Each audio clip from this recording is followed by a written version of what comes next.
You can tell by how crusty his nose is. We're recording at my place now. I've hired this dog to sniff you. I don't even know what I'm doing anymore. Searching for the taco truck I'm hiding? Yes. I don't think you would need to hire a dog for that. I think your sniffer would be able to pick that up. Are you hiding enemies of the state under your floorboards? Why buy a comic that might cost more than a dime? Come meet the brothers who are here to waste your time. Oh, yay. Welcome back to Dime Comic Bros, where sometimes two of us are in a room. Every third blue moon, three of us are in a room. That reminds me, did you record last week's episode I did, yesterday. Ouch. So, I have to finish that today, actually. Collin went into work on Monday. It was like, it wasn't me, guys. It wasn't me this time. I was ready to go. It's true. Spencer backed out. He's a bitch. It was like 2 a.m. I know. I don't care. But to be fair, it is a Fantastic Four Superman double feature. Incredible. So, yeah. No, not The Incredibles. We've already done that before, I think. I've heard grumblings or rumblings of Incredibles 3. Yeah, I think Brad Bird is not writing or directing. Correct. But to be fair, 2 is mid, so. Yep. Anyways, you know what else is mid? We need to introduce ourselves. You first. I'm Spencer. Sometimes I'm really coherent, and sometimes I'm really not. Most of the time you're not. Crazy man stands outside yelling at telephone pole. That's you. It's hiding the birds! Where do the drones go? They go inside the telephone pole. I'm Jacob. Possibly the sane one. Yeah, you're the actual adult. Premium adult. Premium? Now you're just selling it. I don't buy it. You know what they're selling that I'm not buying? From Marvel.com. This October, Age of Revelation takes the Marvel Universe 10 years into a future where the world has been reshaped by Apocalypse's heir, Doug Ramsey, aka Revelation. Isn't he a talk radio guy? Oh no, that's Dave Ramsey. Never mind. We don't talk about Dave Ramsey. It'd be so funny if Doug Ramsey was like the Marvel version of Dave Ramsey. Like in the X-Men story, he's like the preacher guy from God Loves Man's Guild. Yeah. Yeah, that would be rough. That'd be funny. I wouldn't be able to read that. That'd be incredible. The world is beholden to the will of Revelation. Doug Ramsey commands Earth with his voice, creating the Revelation Territories, a new mutant utopia built on an insidious lie. I have never heard this premise before.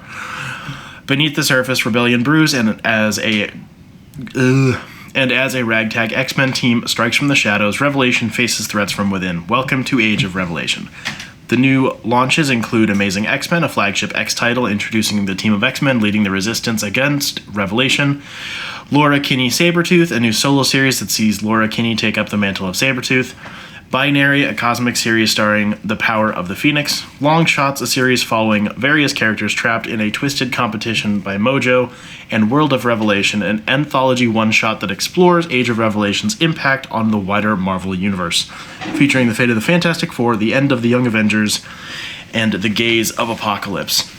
Bro, it's Krakoa, but you're telling me it's bad from the go. Fuck you.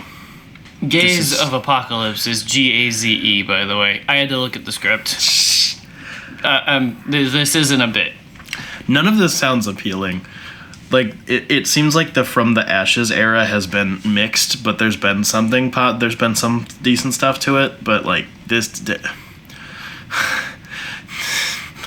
being the next event after One World Under Doom is really underwhelming. Mm-hmm. I've been hearing very positive things about that. I'm interested in that. And this is poop. It sounds like Dookie. Yeah, I have no interest. That's nice. From DC.com. DC announced Batman Green Arrow Batman /Green Arrow / The Question, Arcadia. a bold, character-driven new 4-issue comic book series by acclaimed storyteller Gabriel Hardman, launching November 26th, 2025, and publishing monthly under the publisher's DC Black Label imprint. Writer-artist Hardman comes to DC Black Label with a hard-boiled modern twist on the DC thrillers of the 1980s, updating this opinionated trio of lone wolf vigilantes, Batman, Green Arrow, and The Question, for a new era of open-class warfare and ecological collapse. Written, penciled, and inked by Hardman, with colors by Romulo Fajardo Jr. and lettering by Simon Boland, Batman, Green Arrow, The Question, Collin, Arcadia unites three of DC's most ideologically distinct heroes in an expansive narrative of global stakes and personal reckoning. As Bruce Wayne forms a tenuous bond with a billionaire climate visionary, Batman begins to question the true purpose of Arcadia, an ocean-sailing city climate-hardened against weather extremes being constructed off the coast of Greenland. Meanwhile, Green Arrow and The Question investigate the darker realities hidden beneath Arcadia's utopian promise. I've wanted to tell a story about Batman, Green Arrow, and The Question since I was 14 years old, and I couldn't be more excited to finally get the chance, said Gabriel Hardman. While I'm taking inspiration from the great work of Denny O'Neil, Dennis Cohen, and Mike Grell, this series isn't an exercise in nostalgia. I'm taking the grounded approach they spearheaded in the late 80s, and moving forward, having these three difficult, opinionated personalities confront a contemporary brand of criminality on a global scale. I camed. Interesting. I camed Green Arrow. Green Arrow. In Greenland. Almost. I love it when one person does a whole book. Yeah, I've seen a lot of that in Black Label especially, and it's working well.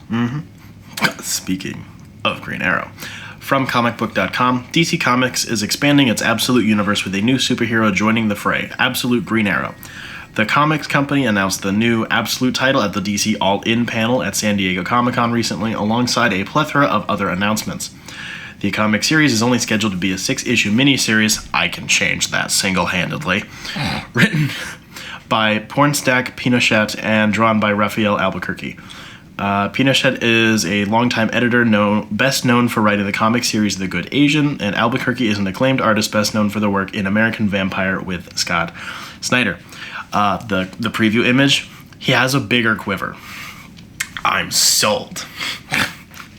I am really curious what sort of angle they're going to take with this, because apparently he, unlike Batman, he does have his money.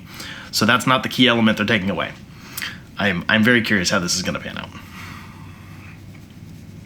Green Arrow. When was the last good Green Arrow run? The current. Really? It started off solid, but it's gotten better. I hopped back on board. I quit after 10 issues, and then a new team got brought on, and then it got better, and I went back. So the current one is quite good. That's good. Yeah. From AIPTcomics.com. Just in time for Halloween, Marvel is turning up the terror with Marvel Black, White, and Blood and Guts, a new 4-issue series in the acclaimed Black, White, and Blood line. These bone-chilling tales are brought to life in stark black and white with splashes of blood red to crank up the horror. Featuring a mix of superstar creators and emerging talent, the series dives deep into the supernatural side of the Marvel Universe, where monsters roam and heroes aren't always safe. Here's what's haunting the first issue. Acclaimed duo Al Ewing and Kev Walker deliver a grisly new Blade story. G. Willow Wilson teams up with rising artist Devmalia Promanik for another chilling tale on the Daywalker. And in a twist, Iron Man gets in on the Halloween action in a surprising and spooky tale from breakout writer Chris Condon, proving horror isn't just for vampires and demons. I saw the ad for this in my local comic shop and kind of rolled my eyes. They keep adding a new hook to the black, white, and red or blood, and it sounds like they're out of ideas and just trying to make more it seems more for profit than like the interesting creative challenge or anything. Yeah, these stories sound like they could just take place in the annual, what is it? Yeah. Tales from the Crypt? Not Tales from the Crypt. Crypt of Shadows? Yeah, there you go. Yeah, which has mostly been alleying for a couple of years now. So, like, those have always been great, but it does seem like it's a little bit of a stretch to do that. I don't know, I guess we'll find out what the other issues have to offer, but yeah, it's just damn, there's guts. Like, I don't know, it feels like a given. From HollywoodReporter.com, Scott Snyder, the writer behind best-selling sensation... Oh. Another thing I had about that, I'm sorry, it's not even a red band. Like, it seems like it should be in their red band line if they're trying to stick with that, too. Yeah, that's kind of dumb. Sorry, continue. No, you're good. I think they might be dropping that, because that has not been panning out super well. No. From HollywoodReporter.com, Scott Snyder, the writer behind best-selling sensation Absolute Batman, and Joshua Williamson, who writes Superman, are the co-architects of what is being called DCKO, the story initiative that will debut this fall and run through a main book as well as ripple out through various titles across the DC universe. Javi Fernandez will draw the main series that is being described as a slugfest to end all slugfests. The new publishing event will feature 36 fighters who join a tournament of champions with winners rising up brackets. As Earth transforms into a 5-level gladiatorial arena, each descending stage tests the heroes in brutal and symbolic ways. The goal is to generate enough Omega energy to rival Darkseid and crown a new King Omega, a celestial being towards whom the universe bends. Some previous company-wide publishing events had various characters as their emotional through line. Metal, which ran in 2017 and 2018, was a Batman story, while Death Metal in 2020 and 2021 had a Wonder Woman focus. DCKO will be a Superman story. The main book will be 5 issues published through early 2026. It's so dumb, I like it. I did not care at all until it likened it to Metal and like what characters those events were around. I was like, oh, okay, I kind of get it now, but I still don't really care. I like that it's Scott Snyder stopped trying to be Grant Morrison, because he's not Grant Morrison. Stop trying. Do your own thing. I don't know. It seems big and goofy. We got some preview covers so far, a bunch of ones by Daniel Warren Johnson, which have been great. Lots of wrestling. He did Powerbomb, so yeah, that's a good fit. Goofy as fuck, but it seems like at worst it won't do any harm. I'm so glad I never got the WWE tism. Me too. You were just saying last week that you wanted to get into it. A little, but I can't. It's too bad now. I know. I can only get into like old wrestling. And only a little bit. I don't have an inkling of it. I don't care. From comicbook.com, this October, Spider-Man Noir will headline his 4th limited comic book series. This is particularly notable for a character once considered suitable only for a single one-shot story. Even more impressive, however, is the talent Marvel is bringing in to write the series. None other than the legendary Erik Larsen. While Larsen is perhaps best known for his work with Image Comics, he first made his mark at Marvel contributing to Spider-Man and other projects. In fact, he played a key role in revitalizing the Amazing Spider-Man title during the 90s. Given this history, Marvel's decision to bring Larsen back for Spider-Man Noir suggests ambitious plans for the series. As Larsen himself told CBR, "Here I am, back on Spider-Man after more than 3 decades, only this time with an opportunity to start fresh and create this whole world." It seems a little convenient to tie it into the new TV show coming out, but I have liked all. I forgot about that. I have liked all 3 previous Spider-Man Noir books, so for different reasons. So hopefully it's got some different flavor on it. And I think out of all the Noir books, that was the only one that was good. I think it was definitely the only one that had legs. It's the only one that people remember. Mm-hmm. From Marvel.com, since its creation in 2023, Marvel's new Ultimate Universe has taken the industry by storm with its bold reinventions of Spider-Man. Black Panther, the Avengers, the X-Men, and more. Jonathan Hickman and Marco Cicchetto's generational Spider-Man saga reaches its planned conclusion in Ultimate Spider-Man 24. Fans should prepare themselves for a startling finale that will cement the run as one of the most beloved Spider-Man runs in recent history, packed with drama and shocking developments for the entire Parker family, Peter, Mary Jane, Richard, May, and Uncle Ben, along with Harry Osborn, Gwen Stacy, and more. The issue will also create promising roadmaps for future storytelling. This was everything that I pitched, Hickman explained. Nothing has deviated. It's been really nice to execute the plan well, and everything culminates into this issue. Fans of the Ultimate Universe are going to love it. It's been a real pleasure being the writer on Ultimate Spider-Man.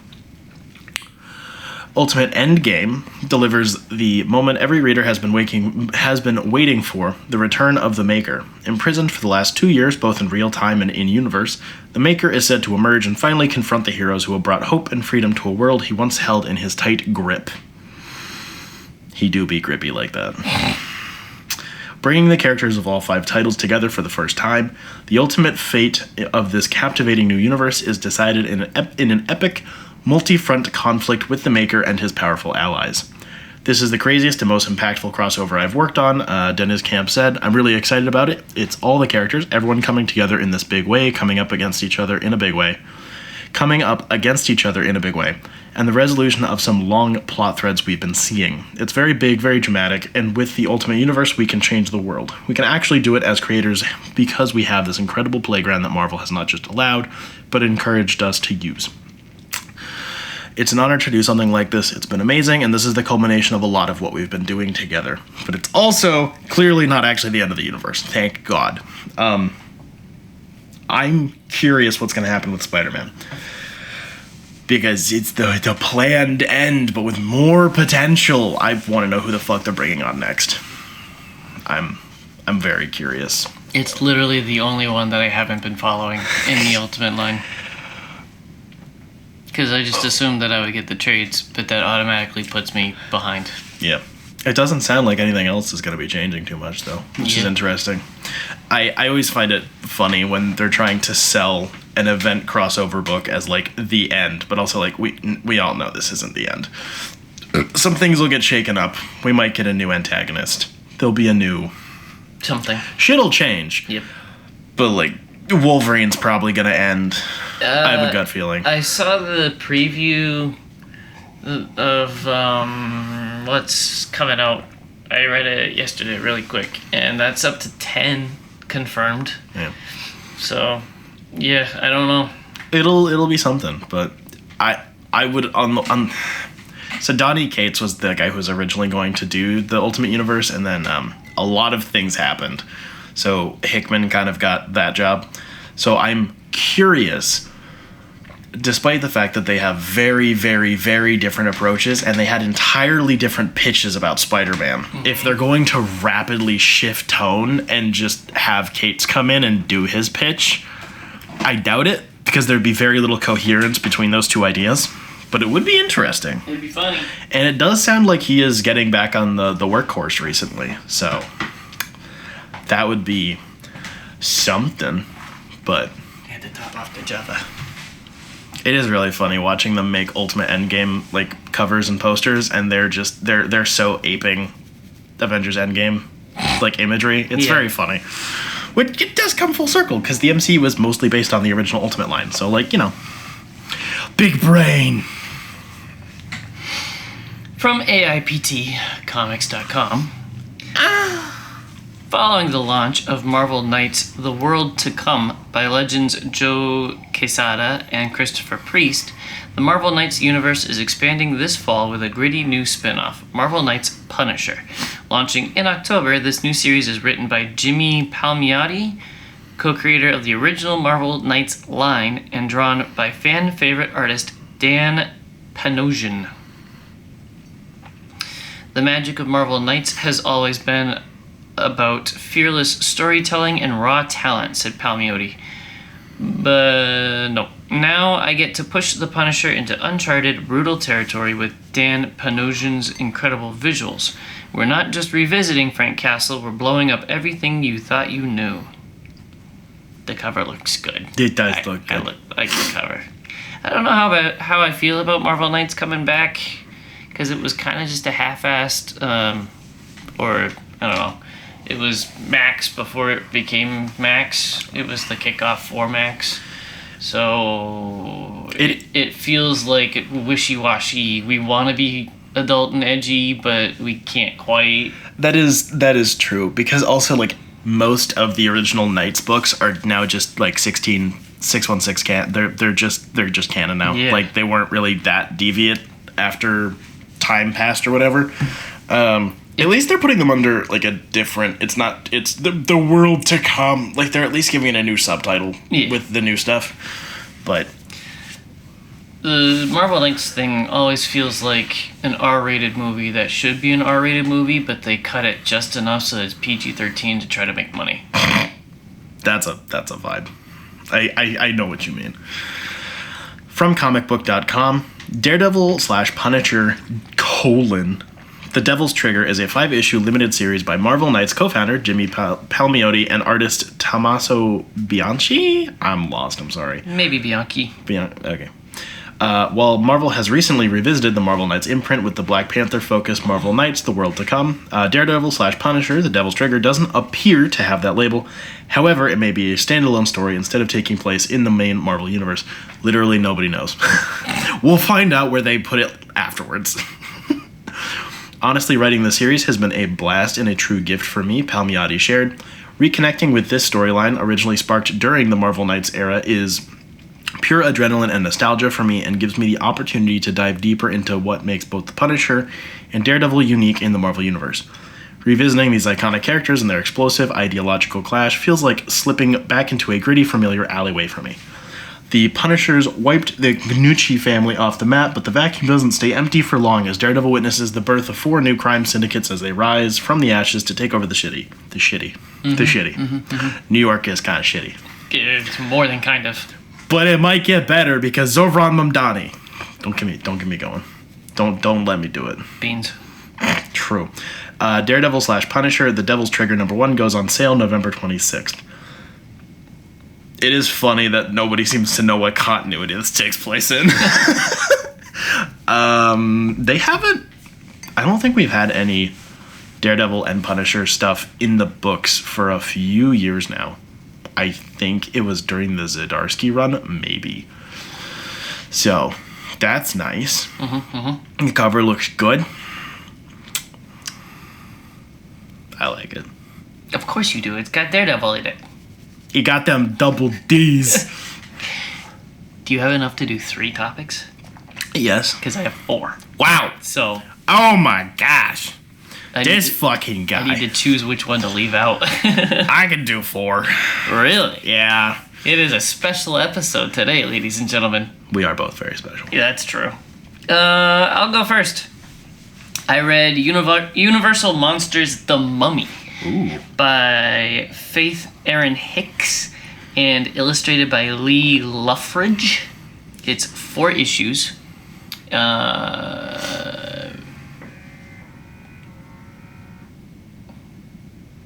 What the fuck was that? My fridge just got a boner.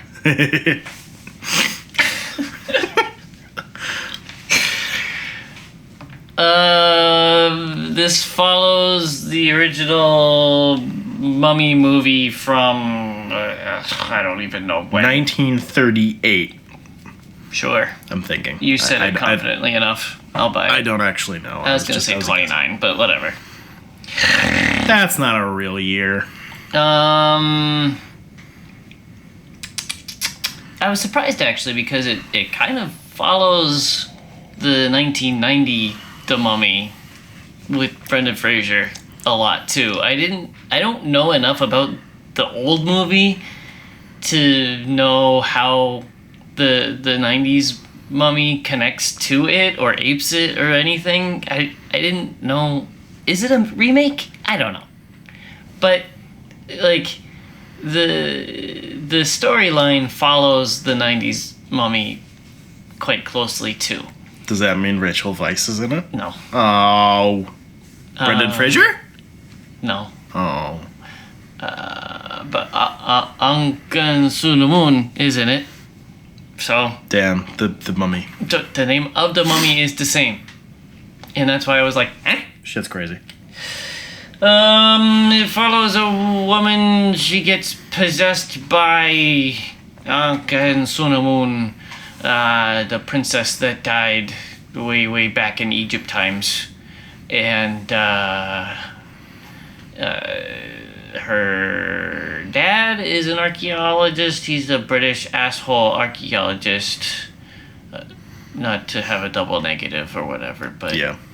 And they awakened a mummy, and he eats people to slowly become human again, and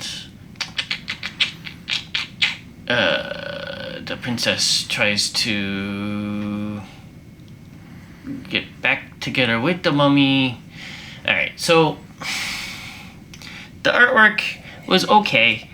It was a little rough in some places. I didn't really like how the mummy was drawn. He looked kind of gooey, but not in a good way, kind of like melted rubber. And it wasn't like... He didn't look dry and cracked and buggy. He looked like... kind of like Clayface. Like melty. It was very strange. There were a couple of other things too that were just like... that looked rushed or just not very good.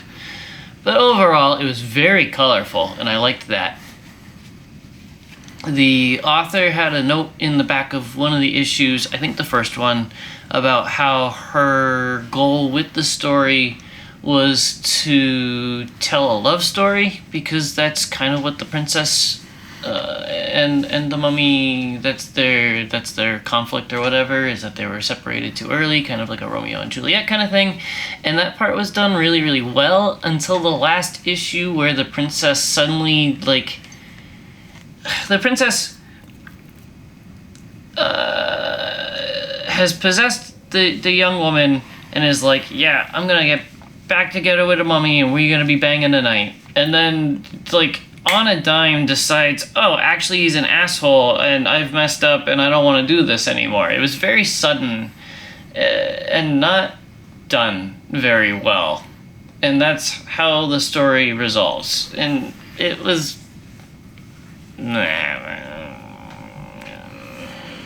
Strange. Overall, it was just okay.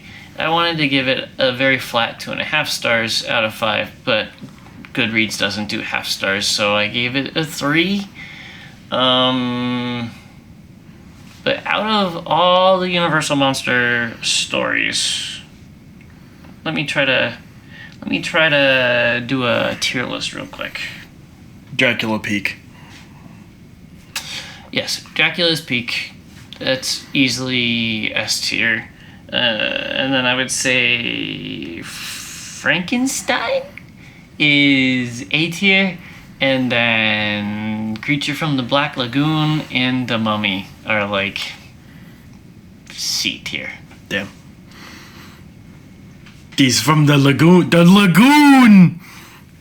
The lagoon is watching. The Invisible Man is coming up next, and that's James Tynion, I believe, again. I think you're right. It's gonna be Kino. Uh-oh. My tummy talking. He getting rumbly. Did you buy the trade or did you buy the floppies? I got the floppies. There's 4 of them. I Sinner! think they're like $4 or $5 a piece. Sinner. I read Echo, the Saga of Maya Lopez, which is a reprinting / re-release that came out around when the show came out. It collects volumes 2 and 8 of the 1998 ongoing Daredevil series. So it's issues 9 through 15 and 51 through 55. So the 2 trades that involve Echo. Mm-hmm. The first one is her introduction. She kind of works for Kingpin. She's tricked into thinking that Daredevil killed her dad, blah, blah, blah. Peak. It is written... The first arc is written by... It's all written by David Mack. Am I sped? Yes. It's all written by David Mack, and the first arc has illustrations by Joe Quesada, who I forgot. I fucking love his artwork. When it works, it's really good. It's a little caricature-ish, but it's also extremely heightened. He has a really, really good sense of flow between panels and really good panel layout. And him working in conjunction with David Mack, and then David Mack's issues in the second arc, did multimedia painting and watercolor and pencils and drawings and crayon. It's fucking nuts. I forgot comics could look this good. So the first arc is just her character's introduction, getting to know her relationship with Daredevil, her relationship with Kingpin. Very good, very interesting. It has aged a little poorly, mostly just because of the language used. It was the 90s, so there's a lot of retard thrown around. Doesn't bother me, but it does pop up a few times, especially when at one point they try to make... It should bother you.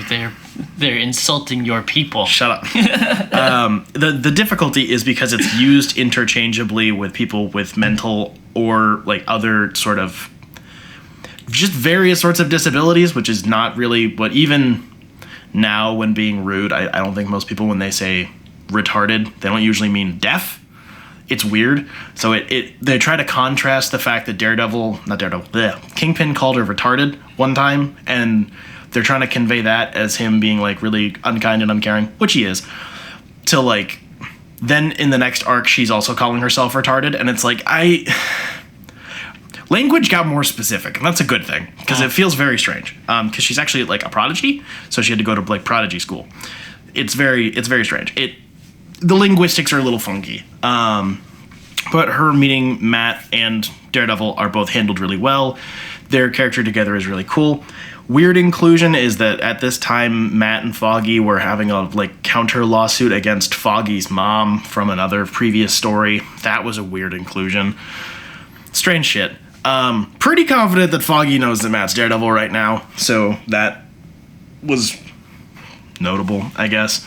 There are a bunch of very strange, like, hired killers in this arc, which I thought were pretty funny. There's a couple of characters that also they have, again, got that 90s vibe to it. They have a speech impediment. They're twins, and they have a speech impediment when they get nervous. Bro, same. Yes, it doesn't read well, to say the least. It comes across very odd, but on the whole, it's kind of funny. Joe Quesada's art is fantastic. He's been doing covers for ages, but he mostly did a lot of his work in the 80s and 90s, and so good. The second arc is Maya going to a reservation to go have her spirit quest, trying to figure out who she is, all that stuff. She may or may not meet Wolverine, and they talk and stuff.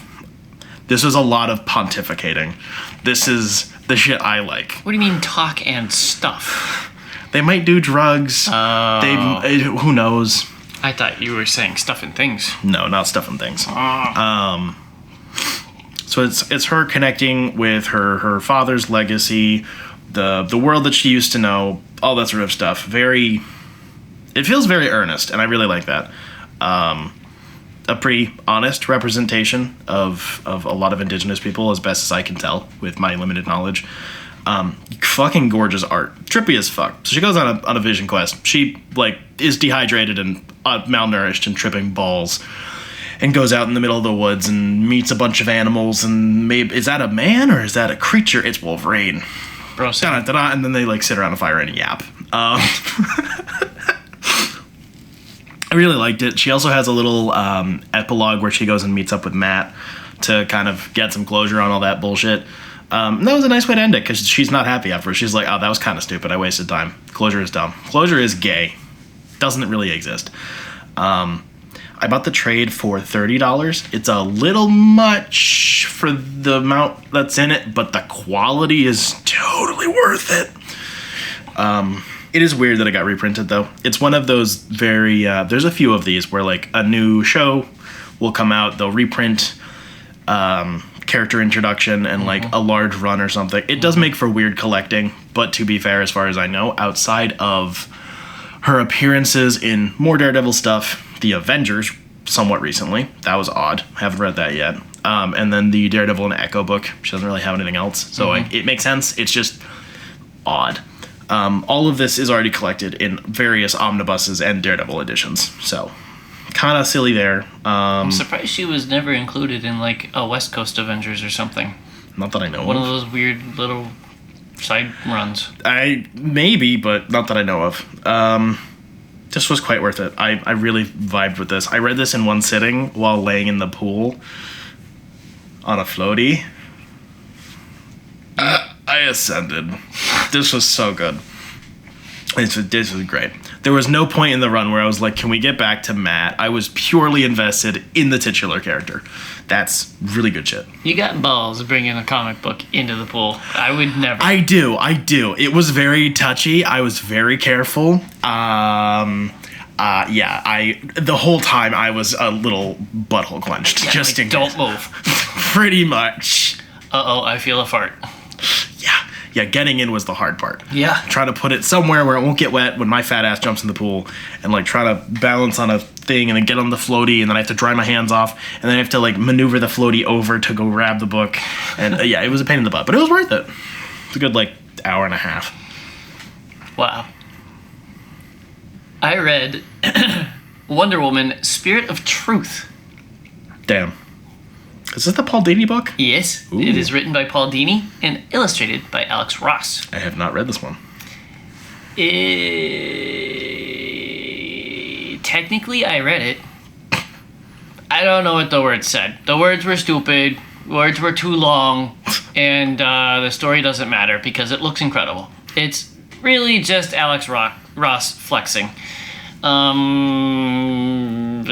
Wonder Woman goes through an arc of like, why don't the people like me? They're scared of me. I'm saving them. And she has a coffee with Superman and tells her like how to be a superhero that people love and simple or whatever. And she does, and things are great. There's a lot of political stuff in the middle where she's like trying to be Ambassador. Thank you. Ambassador, and they're like, shut up, woman, and it doesn't matter. It looks incredible. It's a little short. It's like a one shot. It's a really cool hardcover. It's almost as tall as a Treasury edition, but it's also wide. I'd say it's as tall as the 300 book is wide. I don't know how to describe how wide it is. Let me get it. I'll show you. I'll be the judge of that. Whip it out. Ooh. Try to describe that. It is around 300 in height, as 300 is in length. Right. And then width is like A little bit more than a normal hardcover? maybe around the size of a regular trade. That's a weird format, man. Yeah. Is this a new printing? I don't know. Cover price is $18, and I got it for $4. Bull moose. Yep. Fuck you. They made a bunch of these. There's a Superman one, a Batman one, and a Shazam one. I have read the Shazam one. That's a good time. And they are all like collector's items, basically. You can't find them anywhere. So Damn. Fuck you. Little bitch. Little sussy bitch. Looks incredible. Story doesn't matter. I gave it 3 out of 5 stars, I think. 3.5, something like that. Worth $4. I read Strange Academy Year 2. You see, it's like Harry Potter. Ooh. It is the 3rd and 4th trade. This is also a trade. It's just bigger. It's a real size trade. So it's issues 13 through 18, and then Strange Finals 1 through 6, because you know what happens when a run isn't going super well, but they really need to finish the story. They relaunch it as a miniseries. Didn't they already do that with this one? No. They had the 6-issue follow-up, and there are 6 one-shots that are not collected in a book yet.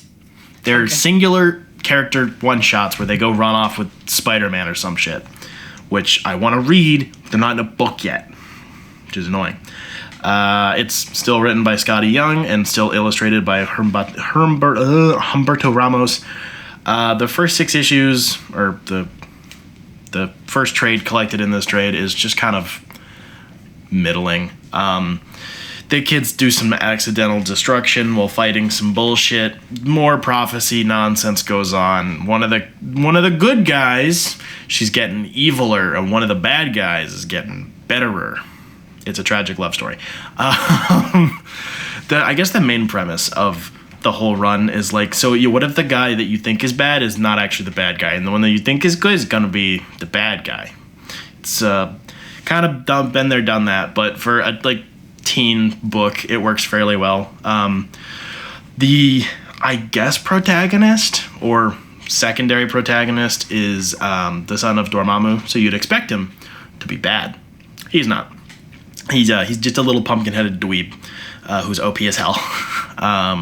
So he gets better while his friend, who is like the normal cute magic girl, gets worse because she's like, no, this prophecy is Dormammu's gonna come back and we're gonna kill him, and she goes Joker mode. Dormammu's gonna come. He already did. His kid is right here. Yeah. 13 through 18 was mostly just kind of ditzing around. They have like a carnival to raise money for the school and stuff. It's okay. It's just not really plot interesting. The finale is just the shit comes together. It's basically what I expected. It's really stupid that it was broken up into a separate miniseries. It's clearly purely for numbers. Nothing changes. The creative team is exactly the same. The pacing is exactly the same. I guess something interesting is that they end up leaving the school because the teachers are being all mysterious and you're kids and you don't know what you're talking about and blah, blah, blah. So the kids are like, fuck you. So they go live in Doctor Strange's empty Sanctum Sanctorum in New York because it's empty right now. They get a bunch of pizzas delivered, which I thought was funny. There was a silly little pizza delivery joke. It was okay. It was fine. The first year was better. This was okay. I want to see more of it. I do like the characters. I like the way they're written. There's a few too many. It would be nice to thin the cast down a little bit. I also think that Ramos's art works extremely well for this style of literal manic pixie dream girls and like big rock dwarves. I think that his very exaggerated faces work really well here. This was $30. It's a little rough for that price. It's so weird that there's 2 of these and now there's just like 6 random issues afterwards. The way these are collected is driving me bonkers. Badoinkers. Dormammu did not come, actually. It's magic. He didn't come. Why am I not surprised? Well, it's Marvel. They're not going to do the literal, the Satan did the fuck with you. Only Hellstrom gets that, and we don't talk about Hellstrom that often. Yeah. I read Zatanna, Bring Down the House. 5 issues, DC Black Label, written by Marco Tamaki and illustrated by Javier Rodriguez. This was a fun time. It's easily a one poop read. I love a one poop read. It might even be like half a poop read for you. A pee read? I wouldn't go that far. It's a very long pee read. I got a big bladder. A very short poop read. It looks incredible. I love the art style. It's so colorful. It looks so good. It gave me some like Trad Moore vibes a couple of times. She goes down a rabbit hole, and it had that really trippy Trad Moore style for that 1 page or 2. It's lighthearted and goofy, but most of the time, but also has like a pretty serious story. I don't know why it's Black Label. They say... I think they said shit, like, once. and then everything else is censored, and I don't know why. They probably just didn't have anywhere else to put it. To put what? I mean, if they didn't want it to be a canonical story, it's either Black Label or Elseworlds, and Elseworlds usually means, but what if Zatanna was upside down and sideways? Oh, I see. Maybe. I don't know. It was just strange that they censored so much. Not so much, but they censored a lot more than they allowed. Why Black Label if no pussy spread? What the fuck? Wear bat dong.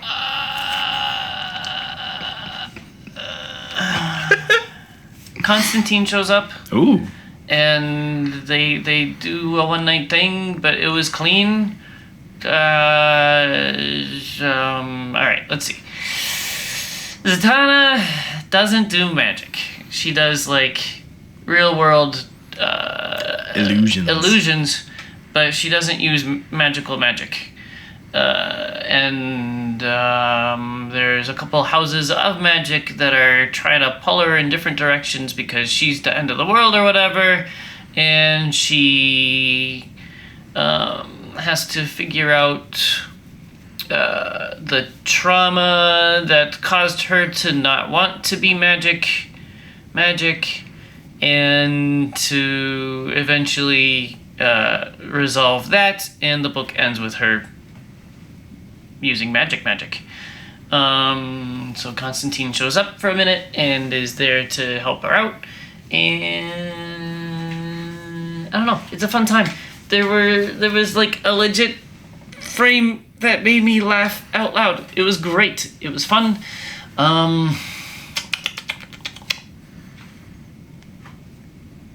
Yeah, I don't know. I've always liked Zatanna, and not just because she's drawn bad, just like because she's a fun character. I like her powers and saying words backwards because it's goofy. Noise. What'd you pay? Cover price, which is $30, I bet. what? $25. Fuck. 30. Yep. Owie. I'm a little too familiar with the Black Label books. Worth it. 5 stars. Yeah. Editing Jacob in post here. So this really cool thing happened where Spencer and I continued to talk about personal reviews that we had. I had 1 more after this. He had 2 more after this. And that part of the recording is just simply gone. It didn't happen. It's lost to time. It's so cool. And this is why we are announcing that we are going to be taking a break. We don't know for how long just yet, but we need some time off to try to get our act together.